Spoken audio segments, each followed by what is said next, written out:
शहर पहुंचकर शाका सबसे पहले नौकरी की तलाश में निकल पड़ता है।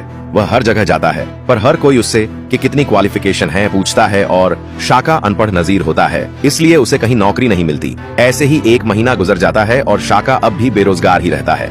तब एक दिन उदास होकर वह शबनम को कॉल करता है, पर शबनम भी उसका मजाक उड़ाकर कहती है कि पंचर की दुकान खोल ले। गुस्से में शाका फोन रख देता है और सच में एक छोटा पंचर का ठेला खोल लेता है। धीरे धीरे पैसे कमाने लगता है। कुछ वक्त बाद वह अपनी पंचर की दुकान को बड़ा वर्कशॉप बना लेता है और अब अच्छा खासा पैसा कमा रहा होता है। शाका शबनम से बात करना चाहता है, पर 4 महीने बीत चुके होते हैं क्योंकि उसका फोन कहीं गिर गया था और किसी का नंबर भी याद नहीं था। शाका कहता है, अब मैं गाँव एक कामयाब इंसान बनकर ही वापस जाऊंगा, और दिन रात मेहनत में इतना खो जाता है कि उसे पता ही नहीं चलता कब 6 महीने बीत गए और अब तक वह गाँव नहीं गया होता। दूसरी तरफ पापू शकील से कहता है, मुझे नहीं लगता शाका वापस आएगा। शकील कहता है, हाँ मुझे भी ऐसा ही लगता है, क्योंकि अब तो 8 महीने होने को हैं और शाका ने तब तक कोई फोन भी नहीं किया। लग रहा था कहीं भाग गया है। शकील जबरदस्ती शबनम की शादी पापू से करवा देता है। शादी के बाद पापू बहुत खुश होता है, पर शबनम दिल ही दिल में उदास रहती है। फिर भी शादी हो चुकी होती है तो वह दर्द भूल कर पापू के साथ खुशी से रहने लगती है।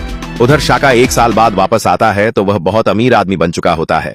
वह शकील से मिलता है और कहता है, शबनम कहाँ है? शकील कहता, मैंने तुम्हारा 6 महीने तक इंतजार किया था, लेकिन तुम्हारा कोई पता नहीं चला, इसलिए शबनम की शादी पापू से कर दी। यह सुनकर जैसे शाका की जिंदगी ही खत्म हो जाती है। फिर शाका कहता, अब मैं किसी को नहीं छोड़ूंगा, मेरे साथ धोखा हुआ है। अब सवाल यह है कि क्या शाका अपना बदला लेगा या नहीं।